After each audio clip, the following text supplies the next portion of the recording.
નમસ્કાર દોસ્તો, આજે હું આપની સમક્ષ ઝવેરચંદ મેઘાણીની આઈ વાર્તા લઈને ઉપસ્થિત થયો છું. દોસ્તો, આ વાર્તામાં 60 વર્ષના આપા બાણના લગ્ન 16 વર્ષની કન્યા કમળીબાઈ સાથે થાય છે. પોતાના પતિનું દુઃખ સમજવા એક પત્ની પોતાના 32 દાંત પાડી નાખે છે. દોસ્તો, વાર્તા ખૂબ મજાની છે. તો ચાલો દોસ્તો, ઝવેરચંદ મેઘાણીના શબ્દોમાં વાર્તાની મોજ માણીએ. ભડલી ગામના ભાણ ખાચરે પાકી અવસ્થાએ નવું ઘર કર્યું. 16 વર્ષના આઈ કમળીબાઈએ જ્યારે ભડલીના દરબાર ગઢમાં પોતાની કંકુ વર્ણી પગલી મૂકી ત્યારે એનું જોબન લહેરે જતું હતું. એને શું ખબર કે આપો ભાણ 60 વર્ષના ખોખડ ધજ હશે. માયરે બેસતી વખતે કાંઈ બહુ નિરખીને મોં નહોતું દેખાણું, કેમ કે એક તો માથે રેશમી સિરક ઓઢેલું ને એના ઉપર પાછી લાલ કીડિયા ભાતની પછેડી પહેરેલી.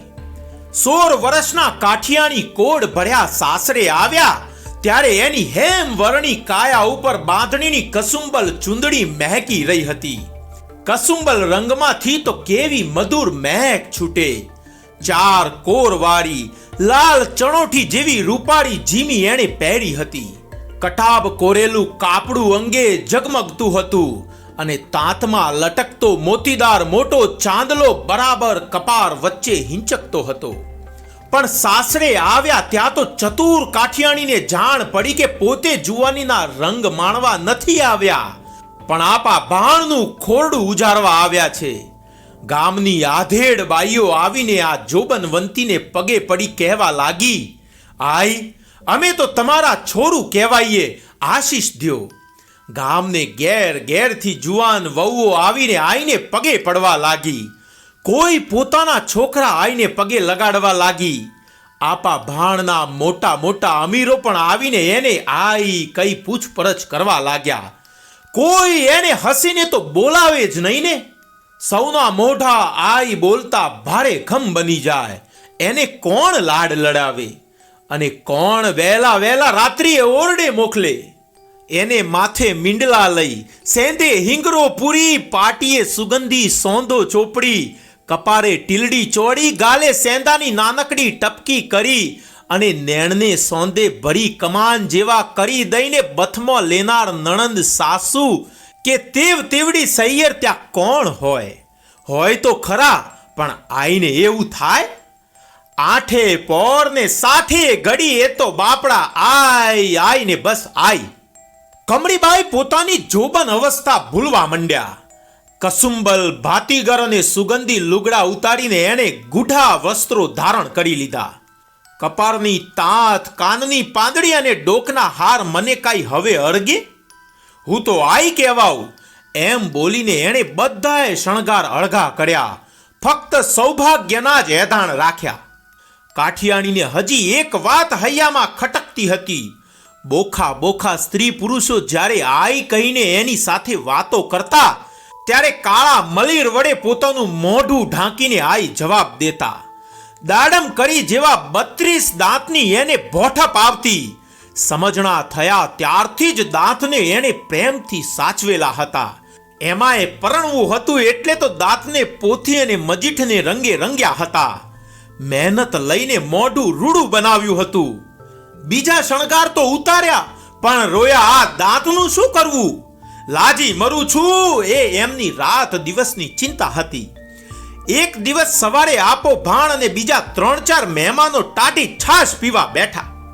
તાંસરીમાં પરી ઘી નાખીને 5 ભાણે પીરસી.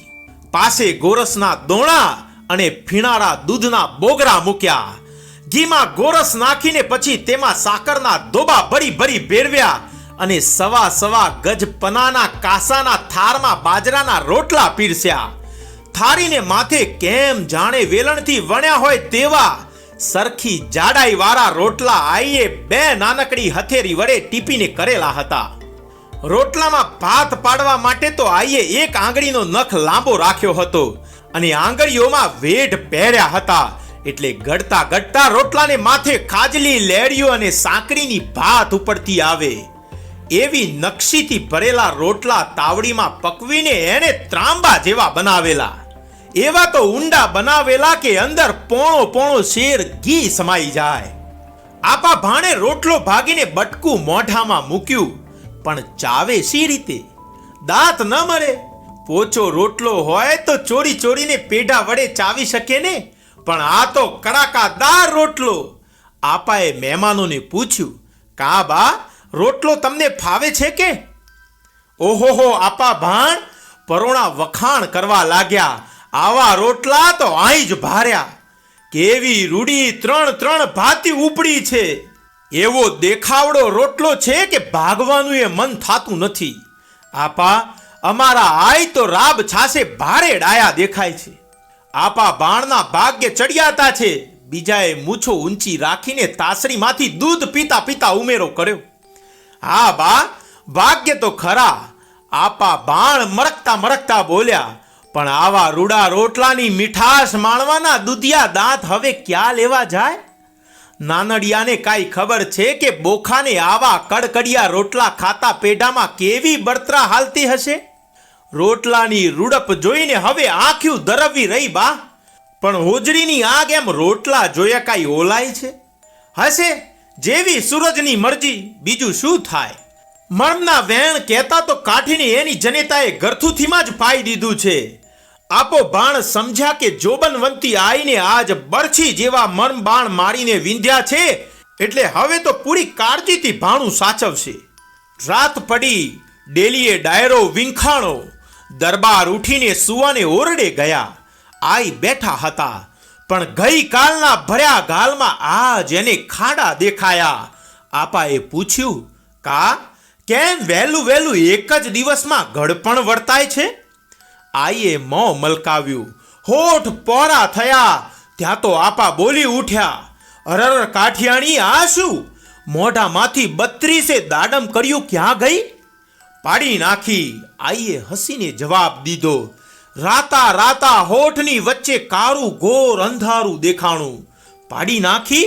કાળો કોપ કર્યો, પણ શા સારું? બોખાની પીડા સમજવા સારું. આપા ભાણની આંખો ભીની થઈ ગઈ. એણે કપાળ કૂટ્યું. સવારે બોલેલા વેણ બદલ બહુ પસ્તાયા, પણ કાઠિયાણીએ મોઢા ઉપરથી હસવું ઉતાર્યું જ નહીં, જાણે મનમાં કાંઈ જ નથી. કમળીબાઈ જીવ્યા ત્યાં સુધી આપા ભાણનું દીપાવ્યું ને મર્યા પછી જોગમાયા કહેવાયા. બોલો દોસ્તો, કેવી લાગી વાર્તા? મજા આવીને? છે ને અદ્ભુત વાર્તા. જો દોસ્તો વિડીયો આપને પસંદ આવ્યો હોય તો પ્લીઝ વિડીયોને લાઈક કરજો અને તમારા દોસ્તો સુધી એને શેર કરજો. અને હા દોસ્તો, ચેનલને સબસ્ક્રાઇબ કરવાનું ચૂકતા નહીં. દોસ્તો ફરી મળીશું આવી જ એક નવી વાર્તા સાથે. ત્યાં સુધી રજા આપો. ધન્યવાદ.